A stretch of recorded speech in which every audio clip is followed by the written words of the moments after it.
Thank you, Peter, and thanks everybody for coming this evening. We've got a very interesting opportunity here. Now, this is billed as a J70 discussion and panel debrief of the day and of how to make a J70 go well. So we got some fantastic sailors up here. You can read the name tags. John Mullican on the other end, George Szabo, who's these are all guys sailing in your fleet here. We have Alan Terhune with Quantum Sails, Judd Smith, Marty Coleman. These are guys that have been sailing all kinds of boats all over the world for a long, long time, very successfully.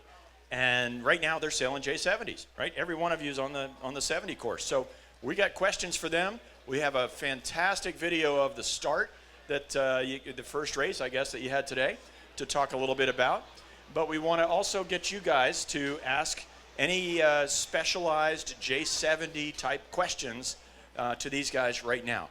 And then when we're done, Peter Craig has just informed me that there's going to be some social activity right here. We're going to pull the chairs away, and Kelly's has got a bunch of hors d'oeuvres coming out for the J70 group to continue to talk amongst yourselves. So plan ahead that you don't get up and just run off when we finish up here, all right?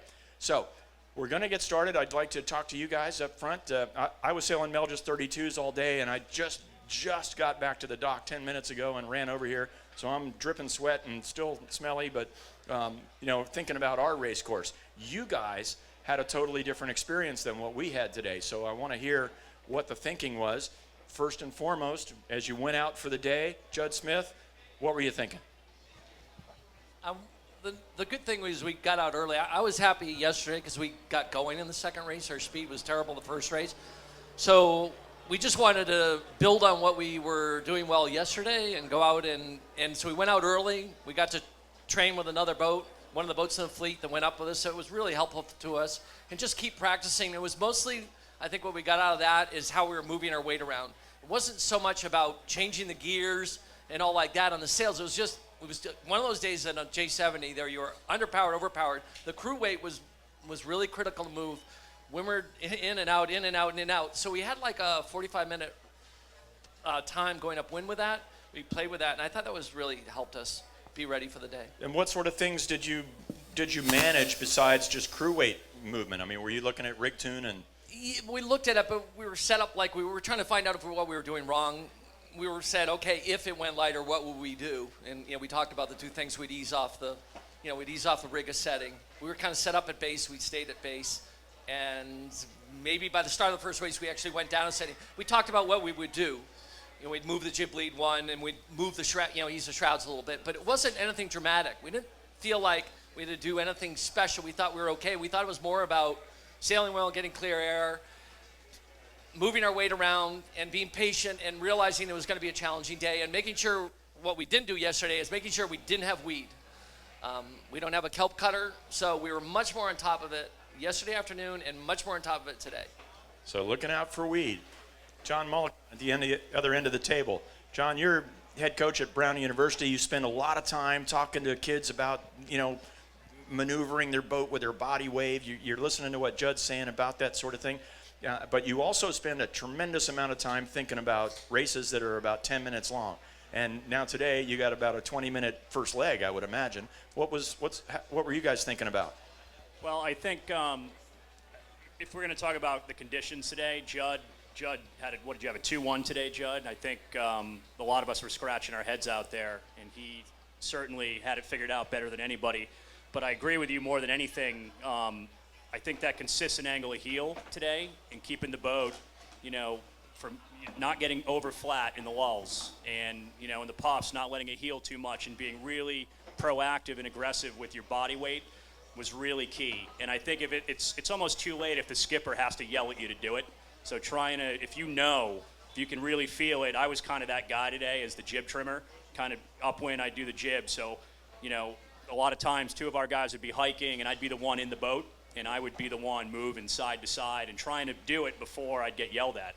And I think that was the biggest thing, to keep the boat really, really going and, powered up in the walls and also playing the lurid sheet. We were making a lot of adjustments in and out, kind of easing out in the walls, bringing it back in and when we had pressure.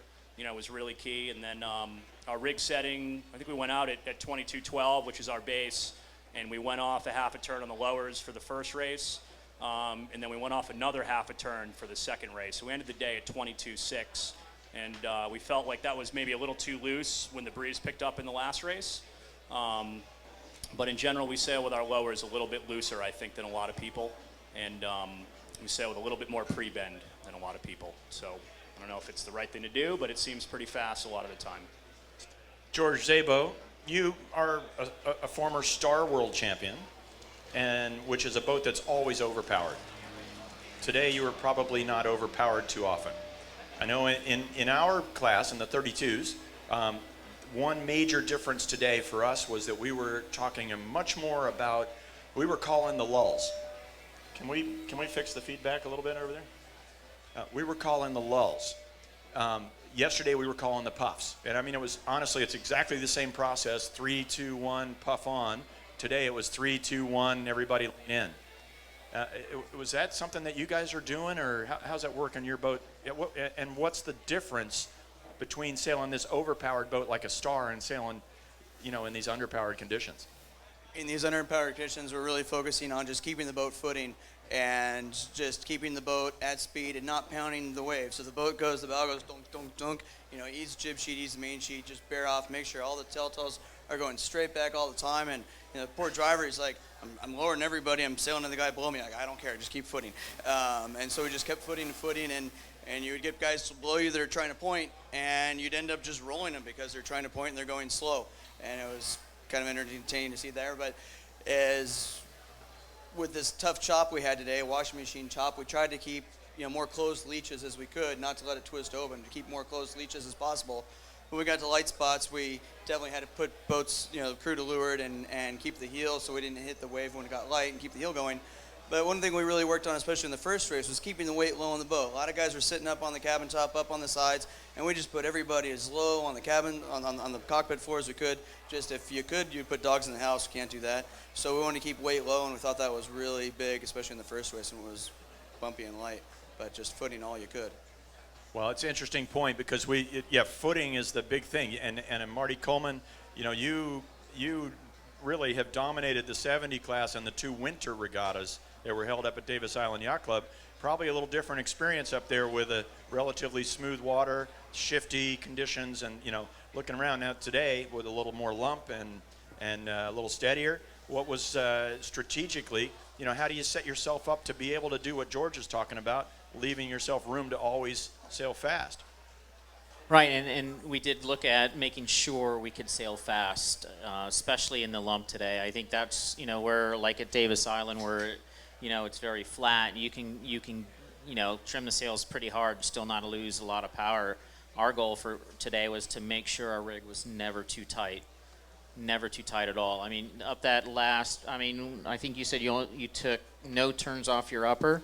I mean, we were probably at least 3 to 4 turns off on our rig, on our uppers, really making sure the boat's powered up.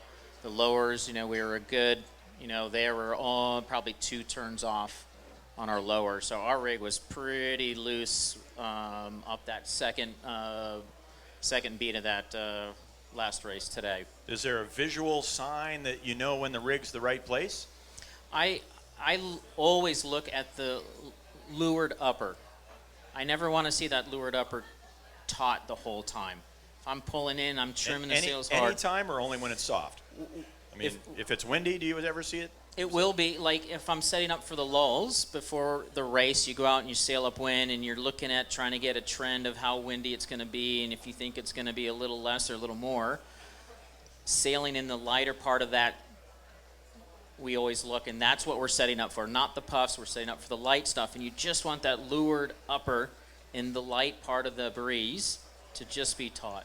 And then when the breeze comes on, it can get a lot looser, but we need that power to get through the lump today. And I felt that we were in a lot of those transitions, we did very well getting through the lump today. Judd, what about mast rake? Yeah, we haven't adjusted it for 2 years. I've got my turnbuckle as long as I can get it now. It doesn't mean that I've thought about it. It doesn't mean that it might not be better. It occurs to me every day. I have that same thing run through my mind. But I figure we have bigger fish to fry, so it is something I want to try. But I'm pretty raked, but I'm not maybe as raked as some others in it. I'd have to say it would probably be something I should try. I think it would be better. The helm on the J70 is very light. There's not much there. Even at times today, you get Lee helm, and we know that's not fast. Yeah, generally a little more rake in the light conditions helps you to point, gives you a little more feel to the boat. Is there a class rule on how far you can rake? Not like the J24 where there's an absolute, so. Can't adjust it during the day. Can't adjust it during the day. Okay, well that's exciting. You better get it right. Yeah. But really interesting what Marty says about it, making sure that in the light conditions, your lured shroud is soft, and then when it comes up a little bit and you get more pressure on everything, it's going to swing around a bit. But what you don't want, right when you need that power, when you get that light spot, you don't want the rig to be too tight and you just don't have any bite from your sails. You go dribbling off to down lower than everybody else. Are there questions out here coming? And you guys are all J70 sailors, I think, right? Is there anybody in the crowd that's not a J70 sailor today? Keith Brash, Keith wave. Come on, you're not a J70 sailor. Keith took the video that you're going to see in just a minute with his drone. He's fantastic and does this for us all over the world. Questions? Anybody got questions so far? Well, hang on. Yeah. Traveler, how did you work the Traveler today? How was the Traveler setting? Go ahead. So on our boat, it was pretty much all the way up all day. At a few times, if we felt like we were in flat water, we might go down, maybe this far so we could trim the main sheet on harder. But generally, it was up pretty high. So almost all the time. Are you managing top batten with a telltale? Yeah, just to keep it, flowing almost all the time. Unless we're really going and the weight starts moving up, then we trim on pretty hard. But other than that, it was just keep the flow going. I think these guys are right on there. I think one of the things we talked about, we were concerned with, is if the main got eased too much, you'd lose forestay tension. So there was a kind of a fine balance. If you needed power, you couldn't ease too much because all of a sudden the rig would rock forward. And we were pretty conscious of that to make sure that didn't happen as well. One thing that happens in boats that have the ability to ease the backstay far enough to make the headstay swing around in a circle, right? You think that you're easing things off and your headstay gets loose so you get more power. But what happens is you actually starve the jib, it trims the leech in tighter, and the sail just sort of turns sideways to the breeze and you slow down. So you have to be really cautious, and I assume it's the same way in the 70 that I have not sailed, but I assume it's the same. You have to be really cautious that when the headstay starts to move around a bit, you got to be careful that you don't trim into that same point on the spreader that you used to find fast when the headstay was firm. Is that fair, George? Is that good? Yeah, we'd actually keep just a little bit of backstay on all day just to stop the rig from bouncing. I just like to lock stuff down a little bit so it doesn't bounce too much. Yeah. Hey, well, let's switch over and talk a little bit about the race. And I think, Ed Adams, this is race 1, right, that we have for a start. So race 1 of the day, I'd like to get a little bit of a thought process from you guys on what you were trying to accomplish in that race. John, you want to start? Tell us what you're doing. What was the plan? Yeah, and like Judd, we get out there nice and early, went upwind, tried to get a good feel for things, trying to figure out what the clouds were going to do. The race committee got on the radio and said that around noon there could be, some weather coming, so we were looking out for that as well and thought maybe it could play into the race at some point. And last year we had a race where that happened, and we had a squall come in, and it got pretty nasty out. But we were looking, maybe not to be that bad, but maybe the wind would swing way right really hard or something. So we were looking out for that. But in general, we just thought there was a little bit better pressure on the left, and that was our goal, was to start sort of the leeward end of the line. And we had a great start, and I think hopefully the video shows that. And we looked really good about, maybe the first 5 minutes or so off the line. We probably could tack and cross the whole fleet, and we just, we got a little greedy. And eventually the wind went right and we couldn't get out of the left side. So, we picked the wrong side basically on the first beat. And we had an opportunity to get out of there and we probably would have been fine. Obviously the biggest thing today, looking at clouds and looking for pressure. And sometimes it was really hard to see where the pressure was. And sometimes the clouds would make the water look dark. So it was really tricky. And sometimes we were right, sometimes we were wrong. So. Yeah, it was quite a different day than yesterday. I mean, wow, you could see what was happening yesterday coming.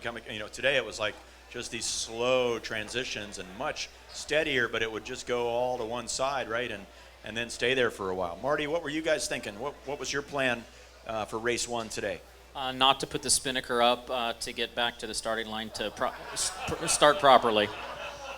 Okay, well, how'd that plan go? Our plan was not to be over, and we really like to protect the right side. We felt just by going upwind before the first start, we just wanted to hedge the right a little bit with the way the clouds looked, and there was a little bit more pressure on the left, but we wanted to start down from the chunk of boats at the boat end and try to be able to go straight and just protect the right. But what ended up happening is the chunk of boats, all of us, there was a lot of boats that were over that, and we ended up putting our spinnaker up, rounding and then going to the right side, which turned out to be favorable and got us at least back in the ball game. Well, we're going to see this start in a couple of minutes, but Alan, tell us what was happening on your side of the world. What were you thinking? We ended up doing the same execution as Marty's team with the spinnaker up, but our real plan was we really liked the left side on the early part of the leg. And the one thing we just really wanted to focus on was making sure we had a hole so we could just put the bow down off the gun and have room to go. And unfortunately, we got a little anxious and left a little early. But the whole key for us was just finding space. It wasn't necessarily a favored end of the line, just having room so the boat could go. Because when they got packed up, it was just so hard to get out of there. There's a lot of boats Yeah. on your line. There's no question about that. George, what were you guys doing? Well, you got a common theme here. I was over as well. What's up with you guys? All right, we're going to talk about line sights and velocitics, okay? Yeah. Wow. That was it? That was your plan? No, we wanted to go towards the left to get the pressure, and we wanted to try to find a low traffic area of the line. That didn't work quite right, and we got poked. And I think one thing we're having a tough time with is that the fleet really sets up close to the line in this class. A lot of other classes will set up a little further from the line, gives you time to bear off at 20 seconds or 30 seconds and accelerate and sail forward and get your speed up to start. And this fleet just likes to start, get to the line and stop. And I'm like, okay, how are we gonna do this? And then everybody pushes each other they're over. And I'm like, okay, how are we gonna get out of this one? So we're having a tough time with that. All right. Well, I tell you what, Judd Smith, holy mackerel, 1-2. Is that what they said for you today? So obviously you had a reasonably good plan. What was it? No spinnakers at the start. No spin, yeah, not being over at the start. I agree the start was really probably the most challenging thing of the day all the way around. Obviously it was. We were trying not to be over and started a little ways down from midline boat, I think, both times, kind of middle of the leeward end, maybe a little further up. But try to be in the front row without being over and then take it from there. But my basic feeling, I didn't have any strong feelings, but my basic feeling before the start, and just, it kind of reminded me of Biscayne Bay, where we used to sail the Etchels in the Jag series, where down near the shore, it just struck me as being very light down near the shore to the starting area. I felt like once we got 200 or 300 yards up the course, the breeze filled in. So my feeling was the best way to get away from that lighter air, whether left or right paid, was just to get right for a little bit and then decide what to do. And we were able to tack and cross a few boats. We ducked a bunch. I wanted to get right. I didn't want to be, you can't tack on the port and then go 5 boat lengths and then tack back. You got to make sure you have a way to go. You got to tack. You got to go into port. And if you got to take sterns, you got to take sterns. You need a plan to get through there. So I think we ducked like 5 boats. Boat that was just off my lee bow, which was Jim Cunningham and his team. They tacked above us, right to weather us. They were going really well. And we were just looking at, like I do in any big boat, like keel boat thing. I look at the boats to the right of me, are they doing better, or the boats to the left of me doing better? And often that indicates what side's working. Okay, fair enough. But you said one thing that I think everybody would probably find pretty interesting here, and that was we're trying to be in the front row without being over early. That's great. Everybody's trying to do that. How do you do it? What is your technique? I'm a chicken on the starting line, so I don't get my bow out. I'm a star guy like George. The star guys are much more disciplined about how they approach the line. They approach from much further back. The Etchels is a little bit more so. The 70, I totally agree with George. The 70s are too close to the line all the time. And I always try to stay if there's seconds, let's say we have 30 seconds to line, I want to be 30 meters from the line. In light air, you can advance that a little bit, but we should never get ahead of the ratio. Otherwise, you got to slow down in order to, because usually, much like you do in the 32, we pretty much can advance with the jib deployed at a second per meter. So that's kind of my normal. I try to keep those ratio in line. It's very difficult. I agree with George. It's very difficult because people are advanced. So usually I'm coming a little bit from behind, but I try to find a place where it isn't too busy. And I'm not sure whether that's going to be, and we tack in that hold and we try to make that work. I hope I'm seeing some people writing in their phones right now, okay, 1 second per meter.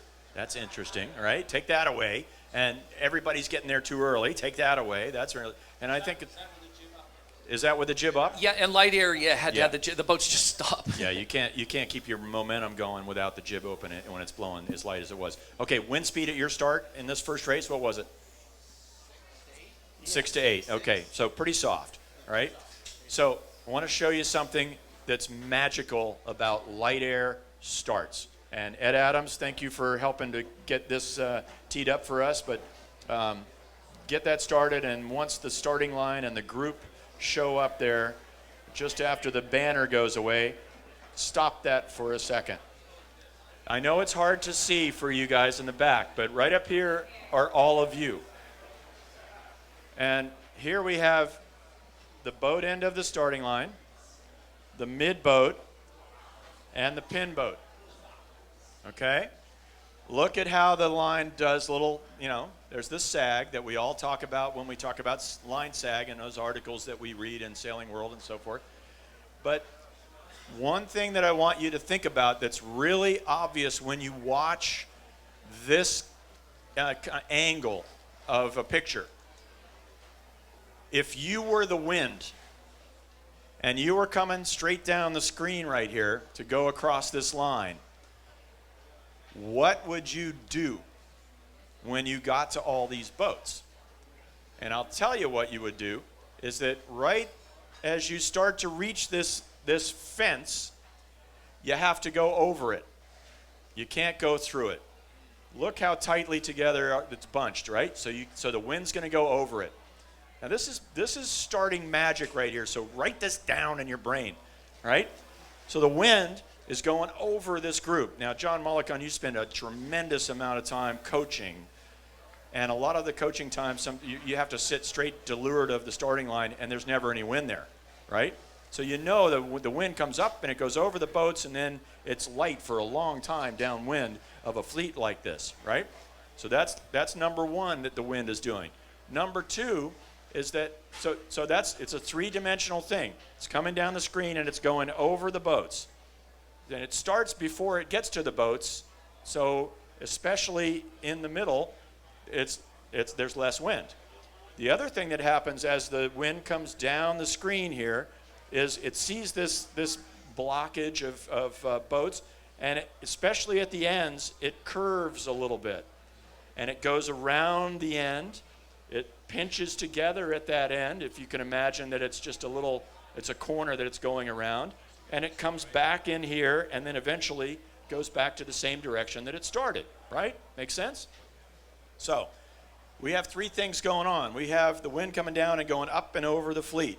We have the wind coming down and going around this end and back in.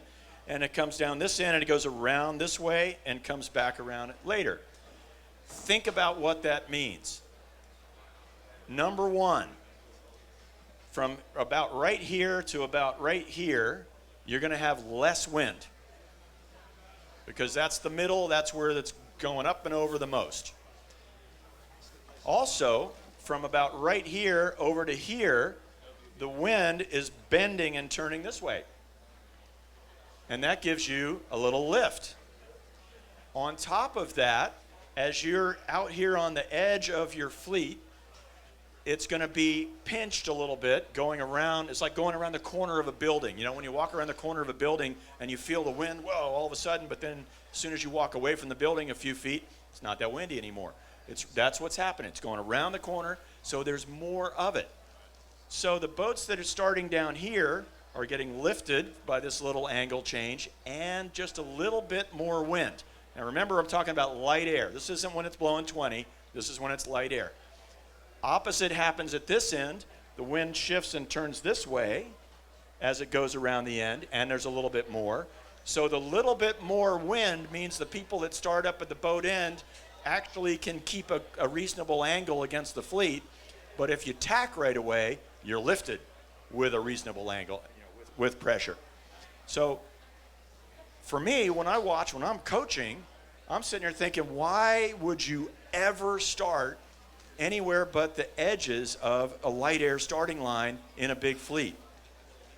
And then on top of that, you are reasonably assured that you won't have to put your spinnaker up to go back to the starting line if you're over early, right? So, all right. My panel, you guys are awesome. I love, it's just so wonderful that you guys are here to talk to us tonight. But I got to ask you, where did you start? How many of you were left of my hand right now? Okay, 2 of you close. Okay. How many of you were left of middle, but right of that first one? George was, okay. How many of you were in this section right here? Okay, Alan was there, and then all the way to the right was Marty. And you still had to put the spinnaker up. Okay, sorry, dude. Gonna have to work on that. But it's good. It's good practice for hoisting and dropping. So, Ed, let's let this roll out. How much time to go was there?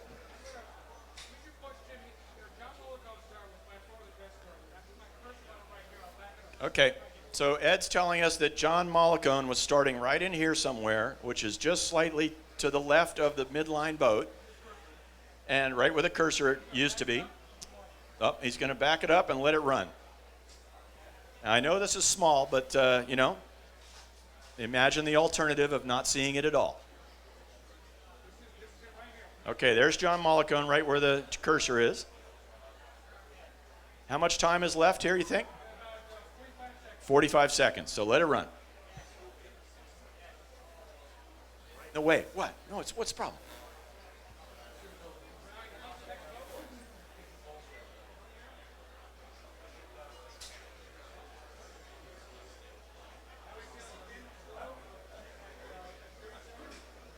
"30 seconds to go, roughly. And you can see, like Judd says, that the fleet is very close to the line for 30 seconds to go. Now, Ed, actually, just pause it for a second. When I look at this, I see a little bunch of boats that are trying to start right here at the boat end. And look at the gap that's just down here to leeward of them. That's a really nice place to start, right? You come off the line with pressure, you're clean. You don't get into this pinching and barging thing going on here.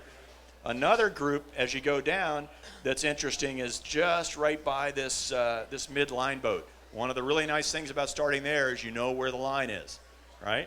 And then as you get down here to the other end, interestingly, there's a pretty good gap between the leewardmost boats with 30 seconds to go and the line, except that there's one boat about a boat length away from the pin at 30 seconds to go.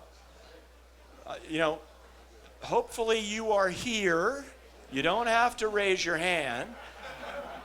But you might be thinking, wow, this is not going to work out. Maybe I should just go on and jibe around and start taking transoms right now. You might come out of it better than you thought, but forcing it to happen, let's see. Push the button here, Ed. All right, so Ed says that John Mollicone, somewhere up in this area right here, puts his bow down at 20 seconds to go, and no one else does. So watch how this goes. Keep it growing. Don't stop it for us. 16, 15, roughly. 10, I don't know.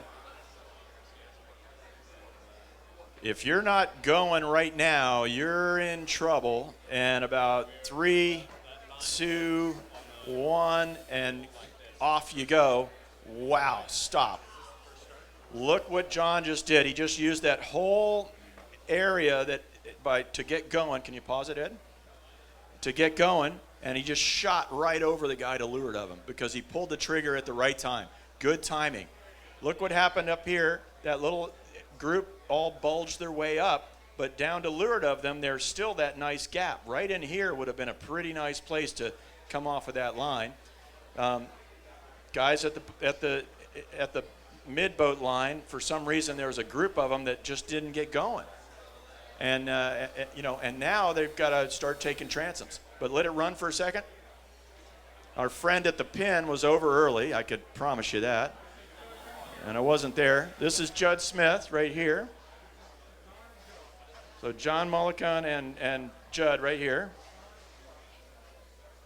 So 15, 20 seconds after the start, those guys are virtually able to tack and start crossing people if they wanted to. Really nice little bump. Look at the bulge of the people. Just pause it for a second. So right here are the guys that pulled the trigger at the right time to take off, and right here pulled the trigger at the right time to take off. No, they didn't. Those are the guys that were over? Okay. Judd was the first boat to tack and start crossing fleet, and you remember what he just told us. He tacked, he crossed a few guys, and then he took a bunch of transoms. All right? So this is Judd right here, and he's going to cross a couple of guys, and then he's going to take several transoms on his way to the right. So can you pause it there for a second? All right. 1, 2, 3, 4, 5, 6, 7, 8, 9, 10, 11, 12, 13, 14, 15, 16, 17, 18, 19, 20, 21 boats. At least 21 boats that you would be ahead of if you just came in late at the pin in on port tack and went behind everybody and started sailing upwind, or if you came in late at the boat end and tacked right away. There's at least 20 boats you'd be ahead of. And if you're one of these guys down here, you need to consider that. If that's your normal start, you need to really think about getting off to one end where you can be clean right away by just getting away from the fleet. Because if you're having trouble fighting it out in the middle like these other guys are doing, then it's not going to go well for you. How much more you got, Ed? 5 seconds more or so. Now, there's Judd. He's crossing. He's behind the first boat that he's ducking. Right here. Calvi. Okay, I don't know who that is, but. And then here's Judd. He's going to take another transom. And then the film's over. But you can see what's going on. Now, Ed, can you back that up about 10 seconds worth of video? Right there. And just leave it on pause when you. Right in there.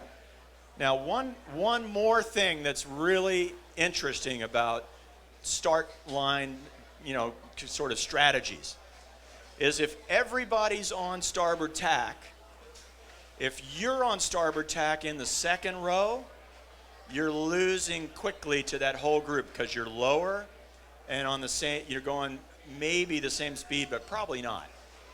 But if you're on port tack behind the group, you're at least crossing their bad air, which is a little bit of a lift on port tack, and you're not just getting continually killed by the other boats. So if you get in trouble in this kind of a start, a lot of times just tacking over and getting out right away on port springs you out to a pretty good place. So now we've watched all this, and I'd like to get the 5 panelists to just comment a little further on what they just saw. Marty, what do you think about looking at this from this angle? I still don't have my spinnaker up yet. But yeah, I mean, where we were very, down by the boat, just under the boat group, we felt pretty strong on a couple boats there that looks like they're leading out in the boats like Jed had ducked over. The ones right in the middle. No, just more towards the middle. There's the two, those guys. Very strong position, right? Going off, waiting for the next oscillation, whether it's going to be a lift, they can go for a while. If it's not, they can go back and very strong point. And that's where, we felt we were going to try to be. But when we got pushed out, it was the whole group of us was over. Yeah. John, you pulled the trigger at a really good time. How'd you decide to do that? Well, I think as you when you pointed out on there that it's nice to have that big hole to leeward. It's not always that easy. And we luckily had about a full boat length to leeward of us, so we could put the bow down and build speed early. and it was light. So, I think just a couple of things that we're always thinking about. A lot of times we do the port approach. We come in on port, we find where we want to start in that zone, and we tack in there below boats, and that's how we set up almost every start. Kind of suck up close to the boats that we tack underneath, and hopefully start creating our hole to leeward. And then that gives us the ability to put the bow down, and we have a zone we can sort of defend, and we have room to put the bow down and accelerate. And the lighter the breeze, the more time you need to accelerate. So, we had 20 seconds, I think, to build speed there. And the other big thing is staying upwind of boats. Don't get stuck.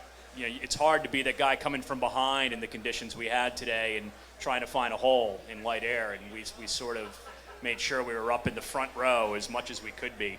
So I think those are a couple of important things. So Awesome. Alan, tell us, having seen this, would you do anything different than what you guys did? Oh, yeah. I mean, obviously not being over early, but where you tried to start? My biggest takeaway from watching that is just, the favorite end wasn't necessarily important. I mean, Judd started at the bottom half of the line, went for a minute and tacked.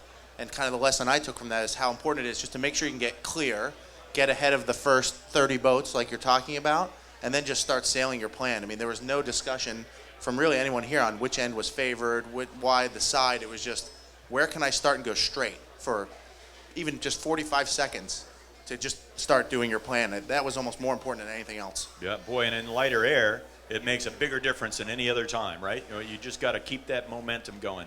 George, do you see anything up here that caught your eye as a special piece of information you're going to think about?